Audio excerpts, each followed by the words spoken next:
로마서 13장 말씀 보도록 하겠습니다. 1절로 7절 말씀 다 함께 합독하겠습니다. 각 사람은 위에 있는 권세들에게 복종하라. 권세는 하나님으로부터 나지 않음이 없나니 모든 권세는 다 하나님께서 정하신 바라. 그러므로 권세를 거스르는 자는 하나님의 명을 거스름이니 거스르는 자들은 심판을 자취하리라. 다스리는 자들은 선한 일에 대하여 두려움이 되지 않고 악한 일에 대하여 되나니 내가 권세를 두려워하지 아니하려느냐. 선을 행하라. 그리하면 그에게 칭찬을 받으리라. 그는 하나님의 사역자가 되어 내게 선을 베푸는 자니라. 그러나 내가 악을 행하거든 두려워하라. 그가 공연히 칼을 가지지 아니하였으니 곧 하나님의 사역자가 되어 악을 행하는 자에게 진노하심을 따라 보응하는 자니라. 그러므로 복종하지 아니할 수 없으니 진노 때문에 할 것이 아니라 양심을 따라 할 것이라. 너희가 조세를 바치는 것도 이로 말미암음이라. 그들이 하나님의 일꾼이 되어 바로 이 일에 항상 힘쓰니라. 모든 자에게 줄 것을 주되 조세를 받을 자에게 조세를 바치고 관세를 받을 자에게 관세를 바치고 두려워할 자를 두려워하며 존경할 자를 존경하라. 아멘. 기도합니다. 하나님 아버지 감사합니다. 오늘 말씀 가운데 주님께서 친히 말씀하여 주시옵소서. 말씀 전하는 종의 입술을 붙들어 주시옵소서. 예수님 이름으로 기도합나이다. 아멘. 사랑하는 성도 여러분, 우리 크리스찬은 어떠한 신분입니까? 참으로 존귀한 신분이죠. 그런데 이것이 잘못된 방향으로 경도되면 어떠하다고 말씀드렸습니까? 불신자를 가볍게 여기고 또 경멸하고 업신여기는 쪽으로 나갈 수도 있는데 그래서는 안 된다고 말씀드렸습니다. 그래서 로마서 12장 16절에 어떻습니까? 높은 데 마음을 두지 말고 낮은 데 쳐라. 스스로 지혜 있는 체 하지 말라. 내가 정말 높은 자다. 스스로 높이지 말라는 것입니다. 그렇게 하지 말라는 것을 우리가 봤던 것이죠. 정말 모든 사람이 보기에 선한 일, 그러니까 상식적인 차원에서도 옳다고 여기는 이것을 가볍게 여겨서는 안 된다. 이런 말씀도 나눴습니다.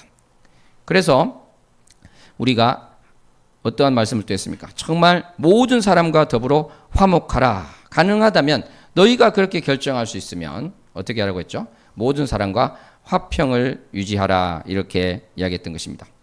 그런데 오늘 이 말씀이 어떻게 보면은 이게 왜 지금 이 또 국가와 관련된 권력과 관련된 문제와 연결되는가 의아하게 여길 분도 있을 수 있습니다. 그런데 우리가 보면 알겠지만 이것이 그냥 나온 것이 아니라 연관성을 가지고 있다. 그것을 우리가 보게 됩니다. 정말 우리가 모든 사람과 이제 화평을 유지하라고 했는데 모든 사람 중에서 특별히 또 어떻습니까? 약하고 가난한 자, 힘없는 자를 불쌍히 여겨야 되겠죠. 오늘 새벽 잠언 말씀에서도 우리가 보았습니다만 잠언 14장 31절에 어떻게 되어 있습니까? 가난한 사람을 학대하는 자는 그를 지으신 이를 멸시하는 자다. 이렇게 말씀하고 있습니다. 그러니까 특별히 나그네, 고아, 과부에 대해서 하나님께서 말씀하시는 것은 정말 힘없고 약한 자를 우리가 멸시하고 또 억눌러서는 안 된다고 말씀하신 것이죠. 우리가 사실 인지상정이죠. 자기보다 힘없는 자에게 강하고 또 강한 자에게 약해지는 그러한 경우를 너무나 자주 보게 됩니다. 고대 사회에서는 더 그렇게 됐던 것이죠. 그래서 이것을 힘주어서 성경에 반복해서 말씀하고 있는 것입니다.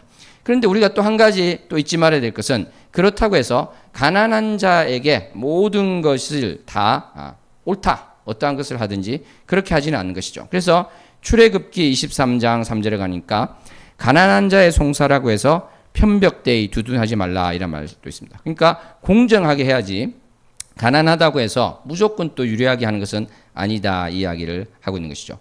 다시 한번 주제로 돌아가 보면 우리가 모든 일을 존중해야 되고 모든 사람으로 화목을 도모해야 된다 이렇게 말했습니다. 그런데 이것이 왜 로마서에서 계속 강조되고 있는가? 그것은 바로 우리가 어떤 자입니까? 믿음으로 말미암아 구원을 받은 자입니다. 하나님의 자녀가 된 자입니다. 예수 그리스도와 함께 영화롭게 될 그러한 존재입니다. 그러니까 얼마나 우리가 고귀한 자입니까? 예수님과 함께 상속을 받은 너무나 고귀한 신분이 된 우리가 되는 것이죠. 그런데 이것이 0.1도 잘못되면 어떻게 된다는 것입니까? 다른 사람을 하찮게 여기게 되는 그것으로 가서는 안 된다는 것이죠. 그래서 우리가 지난 시간 계속해서 이야기했던 것처럼 불신자라고 해서 그들의 말을 가볍게 여겨서는 안 될 것이고 교회 밖의 것이라고 해서 그것을 무시해서는 안 된다 이렇게 말씀을 드린 것입니다.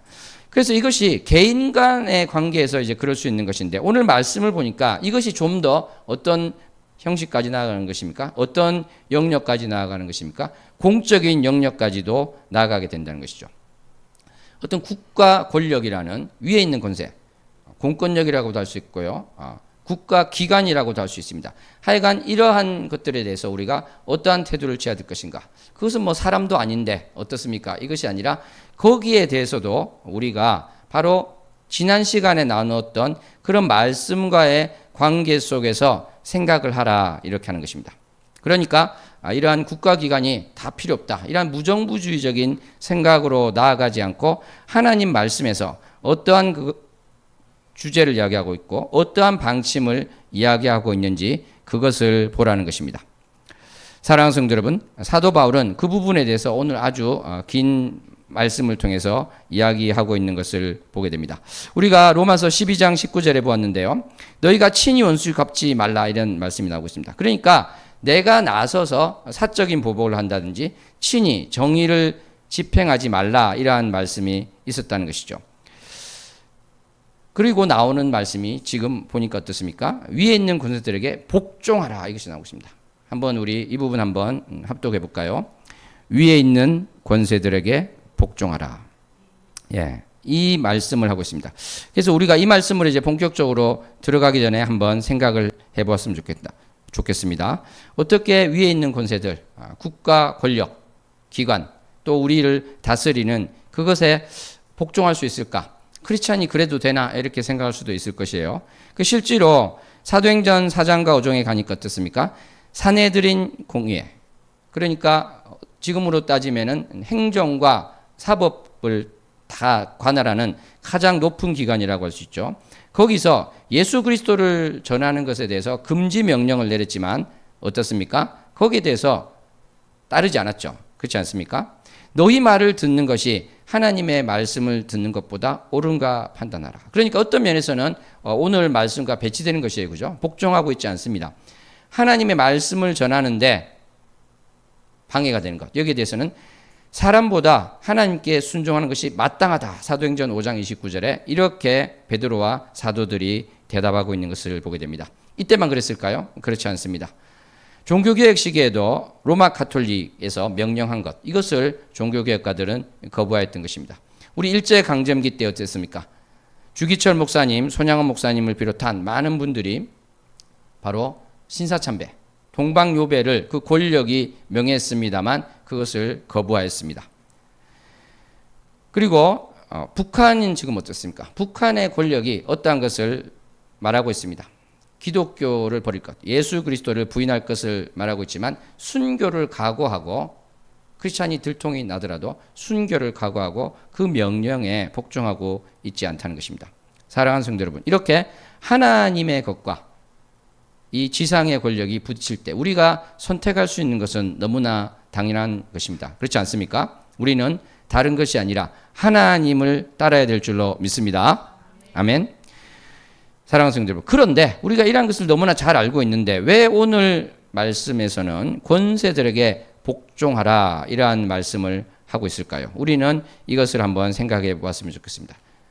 사도 바울이 아까 우리가 보았던 사도행전에 있었던 이러한 일들을 모르고 있을까요? 그렇지 않습니다. 이것을 기록할 때 불과 20여 년 전에 있었던 일 어떻게 모를 수 있겠습니까? 그리고 유대인들이 로마에 있던 유대인들이 글라우디오 황제 때 다 추방당하는 그러한 일들을 어떻게 모를 수 있겠습니까? 이 권세라는 것이 기독교인들에게 아주 우호적인 상황이 아니라는 것 당연히 알고 있는 것이죠. 유대인들이든 이방인들이든 마찬가지라는 것을 알고 있다는 것입니다. 그럼에도 불구하고 사도 바울은 오늘의 이 말씀을 하고 있습니다. 왜 그렇습니까? 바로 우리가 생각할 때 내가 존귀하니까 나는 하나님을 모시고 있으니까 그 나머지 것들은 다 무시해도 된다. 이렇게 생각할 수도 있겠지만 그것은 어떤 것입니까? 바로 무정부주의가 된다는 것입니다. 무정부주의, 20세기 초반에 상당한 영향력을 획득했던 이 무정부주의는 국가제도와 국가기관, 공권력 등이 악하고 불필요하다. 그래서 이게 사상적 경향으로도 굳어진 그래서 주의가 되었던 것이죠. 그런데 기독교가 무정부주의입니까? 무정부주의가 아닌 것이죠. 그것을 어떻게 보면 오늘 본문 말씀은 확실하게 이야기를 하고 있는 것입니다. 이게 왜 그렇게 되냐면 가만히 생각해 보면 이 국가기관이라는 것들 어떠한 것을 합니까? 도덕질하고 강도, 살인하는 이 행위에 대해서 바로 국가 권력이 개입을 한다는 것입니다. 그래서 우리는 집에서 잠을 잘 때 계속 걱정하면서 오늘 강도가 들이닥치면 어떡하나 이렇게 전전긍긍하면서 밤을 뜬 눈으로 지새우고 있지는 않죠. 그것 하나만 보더라도 바로 국가기관이 필요한 것을 하고 있다. 이것을 알고 알 수 있다는 것입니다. 그런데 오늘 중요한 것을 보면은 이것이 정말 우리가 생각하는 것 이상으로 사도 바울이 이야기하고 있구나. 그것을 보게 됩니다. 4절 한번 보실까요? 하나님의 사역자가 되었다. 말씀 볼 수 있습니다. 그리고 어떻다고 합니까? 선을 베푼다. 이렇게 하는 것입니다. 그러니까 아까 말씀드린 것처럼 우리가 강도짓을 하거나 살인을 하거나 그러한 악을 행할 때는 국가기관, 국가 권력을 두려워할 수 있겠지만 그렇지 않으면 그럴 필요가 없다는 것이죠. 그렇지 않습니까? 그리고 공연히 그들이 왜 칼을 가지고 있는 것인가? 왜 공권력을 가지고 있는 것인가? 그것은 아까 말씀드린 그러한 여러 가지 사회 질서를 어지럽히는 것에 대해서 그들이 한다는 것이죠. 사랑하는 성도 여러분, 그런데 이 사역자라는 이 부분에 대해서 우리가 한번 생각해 보았으면 좋겠습니다. 헬라어로 디아코노스랍니다. 따라해 볼까요? 디아코노스. 이 디아코노스가 쓰인 헬라를 보니까 마태복음 23장 11절에서는 섬기는 자 이렇게 번역이 되고 있습니다. 그리고 로마서 16장 1절에 주보에도 있습니다만 일꾼으로 이렇게 번역되기도 합니다. 그러니까 하나님의 사역자라는 것은 하나님의 시중꾼, 심부름꾼이고 하나님을 섬길 수 있는 자, 하나님의 일꾼이 될 수 있다. 이 말을 분명히 하고 있는 것이죠. 참 어떻게 보면 놀라운 말이에요. 그죠? 불신자 같은데 어떻게 하나님의 일꾼이 될 수 있을까? 또 사역자라고 우리 번역해놨는데 그렇게까지 할 수 있을까? 그런데 실제로 고레스 왕의 경우를 보더라도 어떻습니까? 하나님께서 바로 들어서 썼다는 것입니다. 잠언 8장 15절 16절 한번 합독해 볼까요?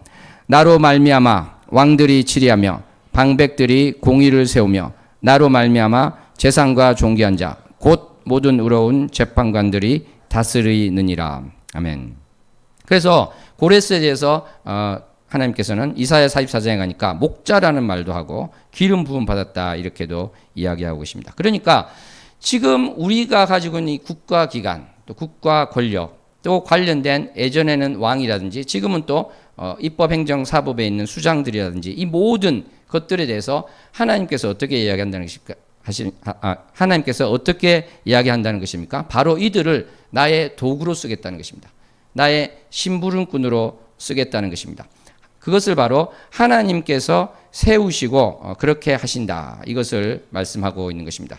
사실 우리가 1절 말씀에도 나오는 그 복종하라는 것이 그 근거가 바로 하나님께서 세우신 것이다. 그것과 우리는 연관되는 것을 이제 볼 수 있게 되는 것이죠. 사랑하는 성도 여러분, 예수님께서는 이 국가에 대해서 어떻게 이야기했습니까? 어떻게 보면 우리 일제강점기와 비슷하게 로마의 지배 아래에 있는 때였는데 예수님께서 다 들고 일어나서 이 권력을 뒤집어 엎어라 이런 식으로 하지 않았습니다. 세금 문제가 있을 때 너희는 이 로마가 지금 압제하고 있으니까 세금을 낼 필요도 없다 이렇게 하지 않으셨죠. 그죠? 가이사의 것은 가이사에게 이렇게 말씀하셨습니다. 지금 어떻게 보면 가장 그리스도인으로서 기본적으로 가져야 될 태도에 대해서 말씀하신 것이다 이렇게 할 수 있는데 그것은 무엇인가 하면은 크리스천들은 어떠한 경우에도 이 국가 권력을 뒤집어 엎으려고 하지 않습니다. 저항할 수는 있겠지만 뒤집어 엎지는 않는다는 것입니다. 반란을 하지 않는다는 것이죠. 폭동을 일으키지 않는다는 것이죠. 혁명을 일으키지 않는다는 것입니다. 그러므로 사랑하는 성도 여러분, 우리가 어떠한 경우에도 그러한 생각이 든다든지 그것이 맞다고 생각하는 것은 그것은 바로 성경과 전혀 맞지 않다. 이렇게 우리는 생각을 해야 될 것입니다. 사실 초대 교회 이후에 있었던 로마의 박해를 본다면 사실은 그 그리스도인들이 똘똘 뭉쳐서 창을 들고 횃불을 들고 싸우러 나가도 이상하지 않을 정도로 박해가 너무나 심했습니다. 너무나 비참할 정도로 잡혀가서 사자의 밥이 되고 나무에 매달려서 불을 붙여서 가로등처럼 쓰고 정말 이루 말할 수 없는 박해를 받았습니다. 그런데 우리 그리스도인들은 어떠한 태도를 가졌는가? 이 권력을 우리가 뒤집어 엎을 수는 없다 이렇게 됐죠. 여러분 혹시 영화 바울을 보셨는지 모르겠는데 거기에도 그런 장면이 나오고 있습니다. 사람들은 막 이 권력을 뒤집어 엎자 그리고 막 무기를 들고 나가려 하는데 사도 바울은 그러지 말라고 이야기를 하고 있는 것을 보게 됩니다. 사랑하는 성도 여러분, 이것은 사실은 우리가 이제까지 나눴던 말씀과도 다 연관되는 것인데, 왜냐하면 내가 가장 옳고 저기는 다 틀리니까 저기를 경멸해도 되고 완전히 무너뜨려도 되고 그러한 태도를 가지지 말라는 것이죠. 저러한 경우에도 어떻게 보면 하나님께서 허락하신 것이다. 이러한 태도를 우리가 가질 수밖에 없다는 것입니다. 그러므로 우리가 저항할 수는 있겠지만 뒤집어 엎으려는 것, 우리는 혁명가도 아니고 반군도 아니다 하는 것을 꼭 기억할 수 있으면 좋겠습니다. 우리가 기독교인의 자세로서 참으로 하나님께서 기뻐하시는 것으로 우리가 혁명을 한다든지 무장봉기를 한다든지 그렇게 해서는 안 된다는 것이죠. 그러면 국가에 대한 우리가 가장 기본적으로 가져야 할 태도는 무엇인가? 그것을 우리가 6절부터 한번 다시 보도록 하겠습니다. 6절 말씀 합독합니다. 너희가 조세를 바치는 것도 이로 말미암음이라. 그들이 하나님의 일꾼이 되어 바로 이 일에 항상 힘쓰느니라. 여기 일꾼은 약간 헬라어로 좀 다른 말을 씁니다만 같은 말을 하고 있는 것이죠. 그런데 지금 조세에 대해서 이야기를 하고 있습니다. 7절에도 그렇죠. 합독합니다. 모든 자에게 줄 것을 주되 조세를 받을 자에게 조세를 바치고 관세를 받을 자에게 관세를 바치고 두려워할 자를 두려워하며 존경할 자를 존경하라. 그러니까 이들이 불신자하고 나랑 상관이 없다고 해서 존경하지 마는 것이 아니라 존경해야 된다는 것이고, 이들이 예수님을 잘 모른다고 해서 세금을 안 내는 것이 아니라 그것을 내라고 하는 것입니다. 그래서 이 아주 구체적으로 나왔습니다만 한마디로 하니까 어떻게 되겠어요? 복종하라. 우리가 1절에서 보았던 그것으로 우리가 다시 돌아갈 수 있겠죠. 복종하라. 왜 그렇습니까? 1절 다시 한번 보겠습니다. 1절 한번 합독할까요? 각 사람은 위에 있는 권세들에게 복종하라. 권세는 하나님으로부터 나지 않음이 없나니 모든 권세는 다 하나님께서 정하신 바라. 아멘. 모든 권세는 하나님께서 정하신 바라. 이것은 모든 권세는 하나님께서 세우신 바라. 이렇게 옮길 수 있습니다. 이 세웠다는 게 따쏘거든요. 한번 따라해 볼까요? 따쏘. 따쏘. 그런데 위에 보니까 복종하라 있잖아요. 그거는 헬라로 휘포따쏘입니다. 해볼까요? 휘포따쏘. 휘포따쏘. 그러니까 사도 바울은 이 말을 어떻게 보면 다른 말을 쓸 수도 있었지만 이 말을 쓰면서 하나님께서 세우셨기 때문에 따쏘하셨기 때문에 휘포따쏘하라. 복종하라. 이것을 분명히 말하고 계신 것입니다. 사랑하는 성도 여러분, 아까도 말씀드린 것처럼 글라우디오 황제 때 추방되어서 또 로마로 가는 사람들이 있게 됐을 때 이들이 얼마나 이 마음속에 보응하고자 복수하고자 하는 그런 마음이 있었겠습니까? 그런데 그러하지 말고 복종하라 이렇게 이야기를 하고 있는 것입니다. 만약에 그렇지 않다면 2절 어떻게 될까요? 합독해 보겠습니다. 그러므로 권세를 거스르는 자는 하나님의 명을 거스름이니 거스르는 자들은 심판을 자취하리라. 어떻게 보면 우리가 일상생활에서 이것은 다 하고 있는 것입니다. 내가 교통법규를 위반했는데 딱지를 뗀다든지 뭐 내려갈 때 여기서 막 싸우고 나는 못 내겠다. 나는 하나님만을 섬기니까 나는 못 내겠다. 이런 사람 사실 없죠. 예, 그러니까 사실은 우리가 이 말씀에 대해서 아주 다르게 살고 있지는 않습니다만 우리가 마음 가운데서 어떠한 이제 기도를 해야 될 것인가 이런 것들도 우리가 볼 수 있게 된다는 것이죠.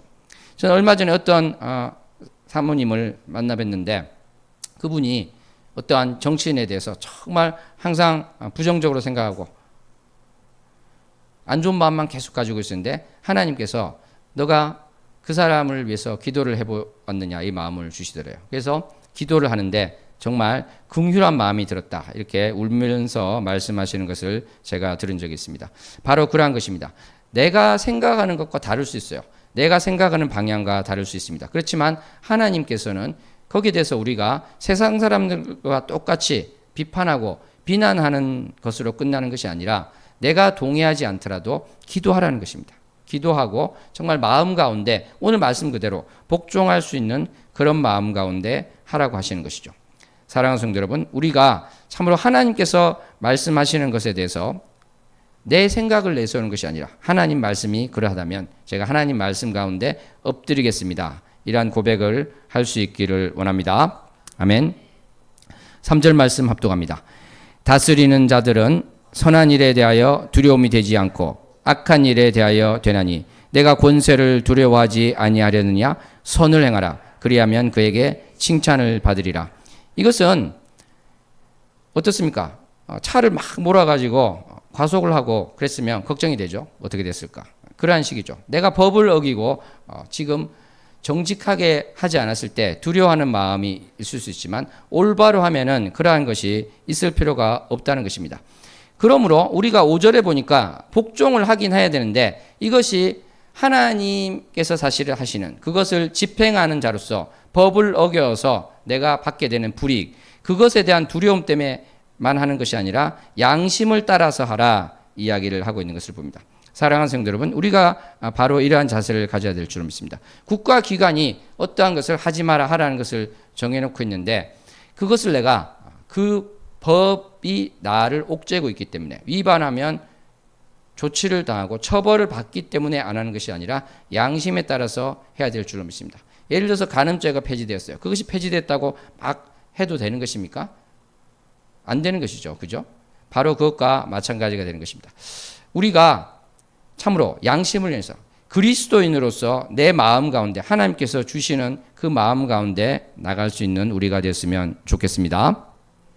사랑하는 성도 여러분, 마지막으로 말씀을 마치기 전에 우리 이 국가 권력, 공권력, 국가기관 이러한 주제에 대해서 말씀을 나눴는데 우리가 좀 더 이제 현실적으로 돌아서 정치 이렇게 하면 좀 더 마음에 와닿는 분이 있을 것입니다.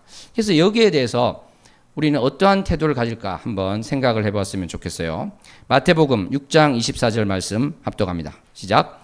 한 사람이 두 주인을 섬기지 못할 것이니 혹 이를 미워하고 저를 사랑하거나 혹 이를 중히 여기고 저를 경히 여김이라. 너희가 하나님과 재물을 겸하여 섬기지 못하느니라. 아멘.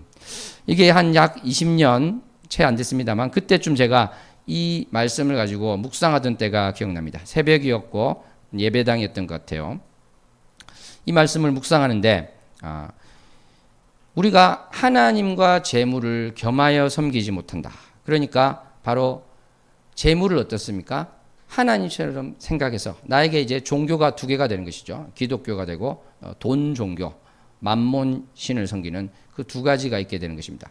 근데 이 말씀을 가지고 묵상했을 때 어떻게 보면 지금 21세기에는 돈보다 더 종교 같은 것이 정치가 될 수 있겠구나 이 생각을 했습니다. 왜냐하면 제가 이제 생각해봐도 돈이 아주 많은 사람들은 정치의 길로 가는 것을 많이 보았기 때문에 그러기도 했던 것이고 또 묵상하는데 하나님이 이제 그런 마음을 주셨던 것이에요. 그래서 저는 이 말씀을 가지고 정말 이 정치라고 넣어서 우리가 한번 생각하면 어떻게 될까요?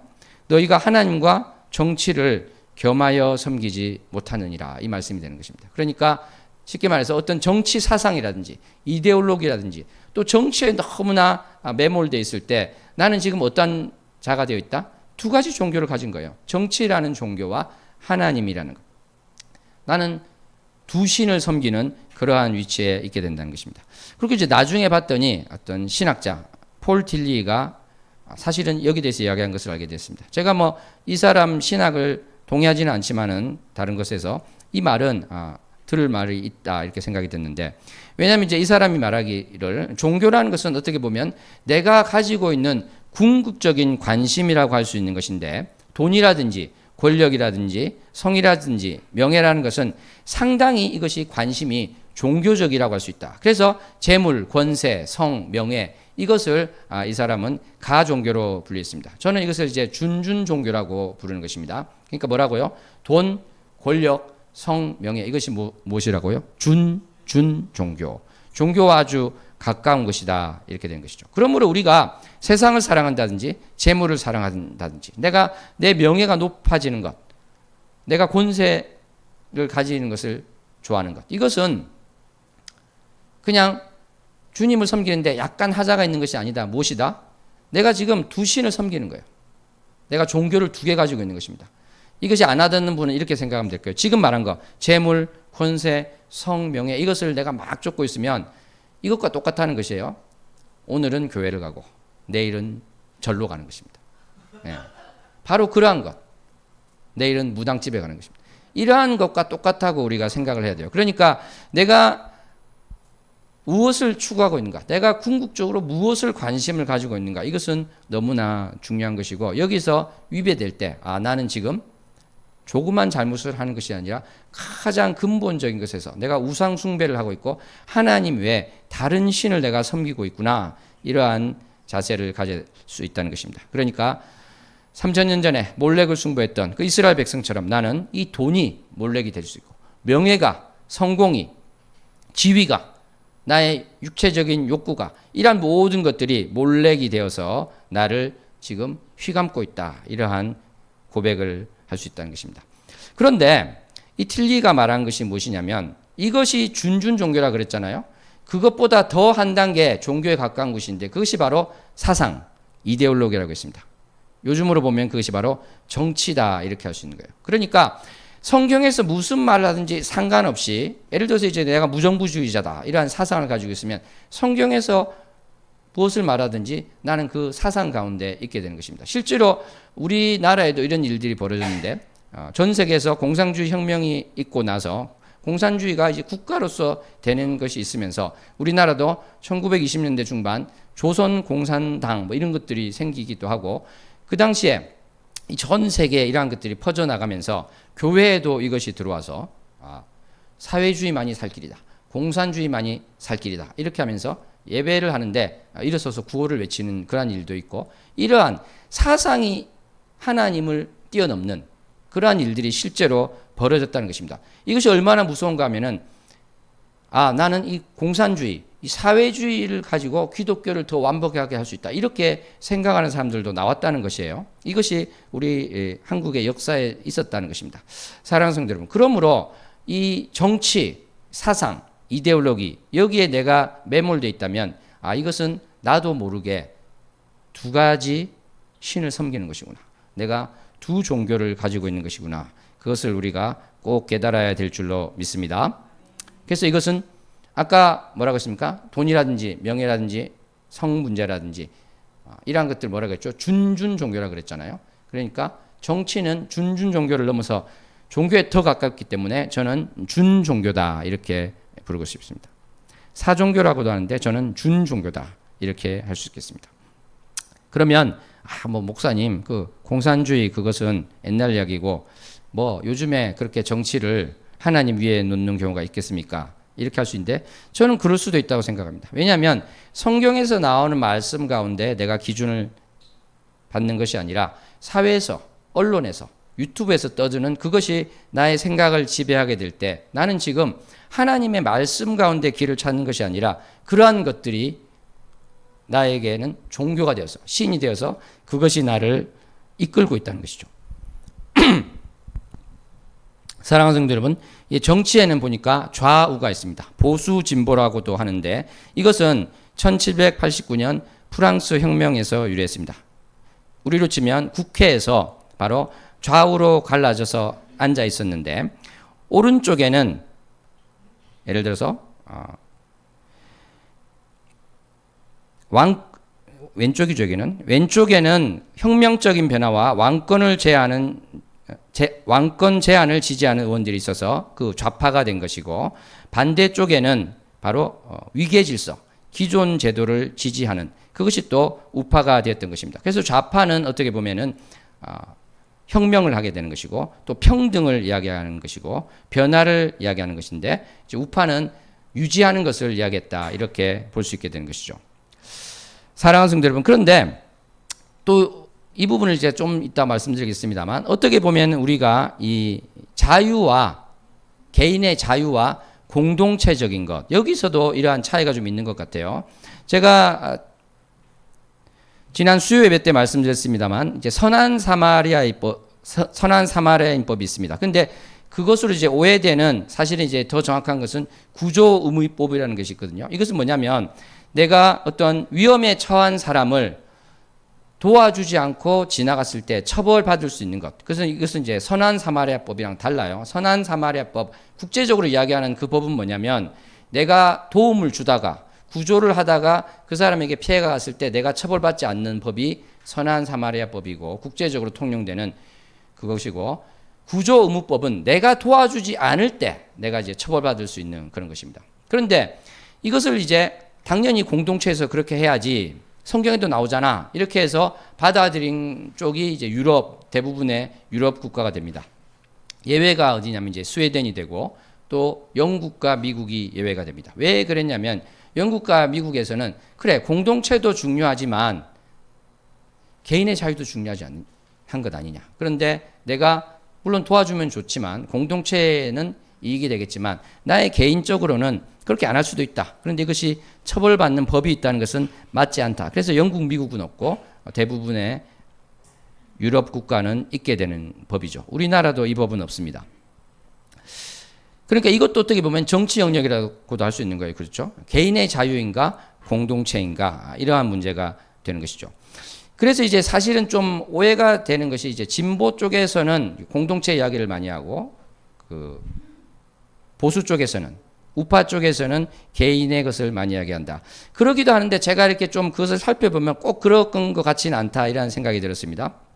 제가 지금 이런 말씀을 좀 구체적으로 하는 이유는 뭐냐면, 우리가 너무 불필요한 것에 갈등을 겪고 불필요한 것에 논쟁을 하고 다툼을 하고 있다는 것입니다. 그런데 그런 것을 잠시 내려놓고 보면은 이것은 이제 그러한 문제가 아니라 사실은 이렇게 논의를 하고 토의를 하고 그래서 좋은 것을 찾을 수 있는 것이다. 저는 그렇게 생각되거든요. 지금 우리나라가 정치 갈등 지수가 너무나 높습니다. 그래서 그렇게 되지 못하고 있는데 저는 언젠가는 또 될 것으로 믿어요.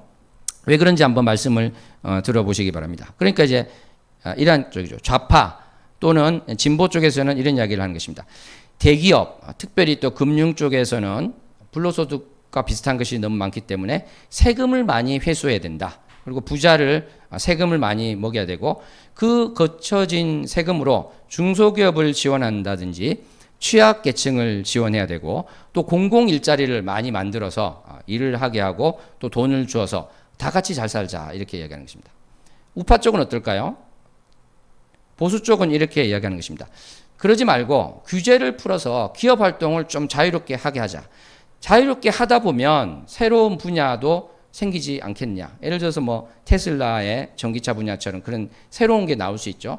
새로운 분야가 나오면 업종이 생기고 그래서 일자리가 창출되고 그래서 사는데 문제 없지 않느냐. 다 같이 잘 살자. 결론은 똑같이 나올 수 있다는 것입니다. 그러니까 우리는 이러한 정책에 대해서 생각을 해보고 내가 지지를 보내면 되는 것이죠. 지금 우리나라 사회에서는 이런 쪽으로 가는 것이 맞겠다. 아니다. 우리 사회에서는 이렇게 가는 것이 맞겠다. 이렇게 우리가 생각을 해볼 수 있는 것이죠.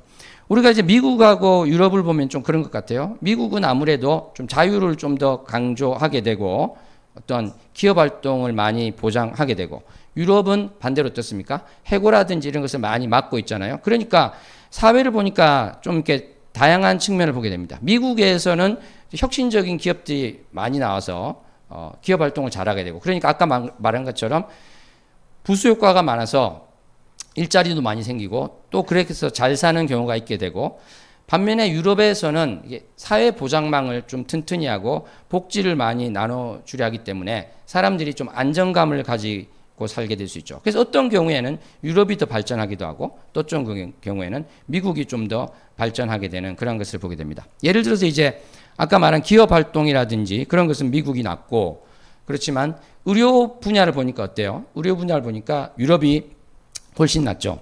우리나라는 약간 중간적인 것도 있는 것 같습니다. 의료는 세계에서 아주 탁월하게 좋은 것이 있는데 또 기업 활동 같은 경우는 또 그렇지 않은 것도 있고, 그래서 우리나라에서도 보면은 어떻게 나가는 것이 사람들이 사는데 이제 도움이 될 것인가, 지금 우리가 사는데 이것이 의미가 있을 것인가 없을 것인가 볼 수 있다는 것입니다. 그래서 국가 기관이라고 했는데 항상 내가 생각하지 않는 쪽이 되었다고 해서 문제가 있는 것이 아니라는 것을 저는 보는 것이, 예를 들어서 이제 고속도로를 건설하고 그 다음에 전화망을 구축하고 광통신, 무선통신 같은 것을 구축했을 때 이 정치적 반대자들은 항상 있었습니다. 좌파든 우파든 진보든 보수든 어떤 정권이 이것을 추진하려 할 때 반대하기도 했는데 되고 나니까 큰 도움이 됐던 것을 알고 있는 것이죠. 근데 여전히 참 부족한 것이 많고 저는 개인적으로 볼 때는 우리나라가 앞으로 문제되는 것 중에 큰 것이 바로 청년들이 창업하는데 이것이 제대로 되고 있지 않다. 이것이 되고 있는 사회 시스템이 아니다. 그러한 생각을 하고 있습니다. 창업 쪽에 미국처럼 될 수 있다면 참으로 큰 변화가 있을 수 있을 것 같아. 그렇게 생각하게 되고 제가 전에도 한번 말씀드렸습니다만 어떤 집사님한테 여쭤봤어요.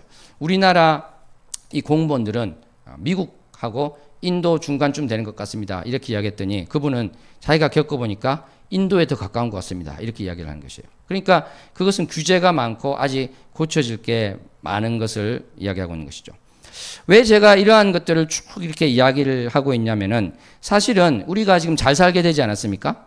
소금 목피, 보릿고개를 넘어서 지금은 많이 먹어서 문제지. 그죠? 못 먹어서 문제되는 게 없는 것 같아요.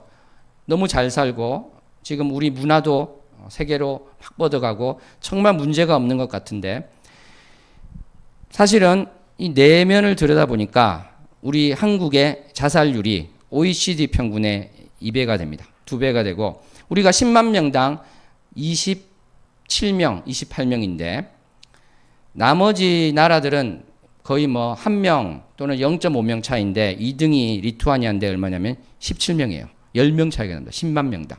그러니까 10,000명이 1년에 자살을 하는 것인데 그래서 우리나라가 1위인데 압도적인 1위라는 것입니다. 노인 빈곤율도 40%가 넘어서 OECD에서도 1위가 되는 것입니다.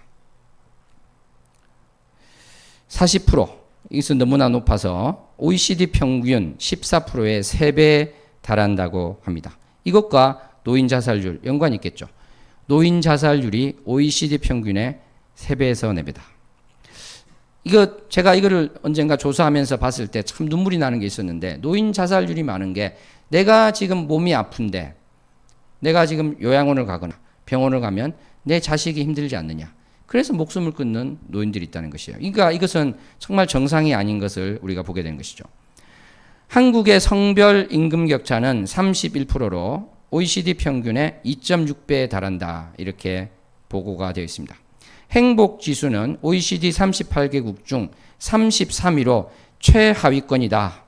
이렇게 나와 있습니다. 아동 행복 지수가 또 압도적으로 뒤에서 1등을 달리고 있다.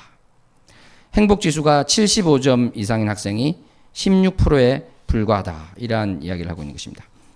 사랑하는 성도 여러분, 우리가 정말 오늘은 이 국가에 대해서 이야기하고 국가기관, 권력에 대해서 이야기하는데 우리가 많은 것에 대해서 기도할 수 있겠지만 이러한 것에 우리 그리스도인이 몰라서는 안 될 줄로 생각합니다. 여기에 대해서 우리가 기도해야 될 줄로 믿습니다. 우리가 잘 살게 되었지만 어두운 곳이 많습니다.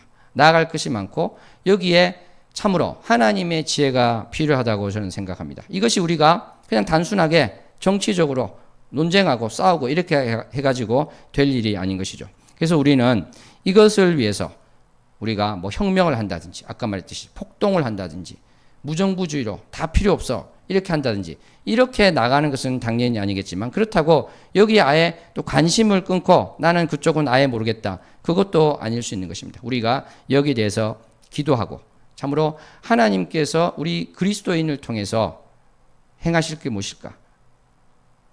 여쭙고 나갈 수 있었으면 좋겠습니다. 그래서 아까 말씀드린 여러 가지 이러한 문제가 있을 때 우리나라에서 어디를 바라봐야 되는 것인가? 그것은 우리는 이 문제를 해결하기 위해서 크리스찬들을 바라보기 원합니다.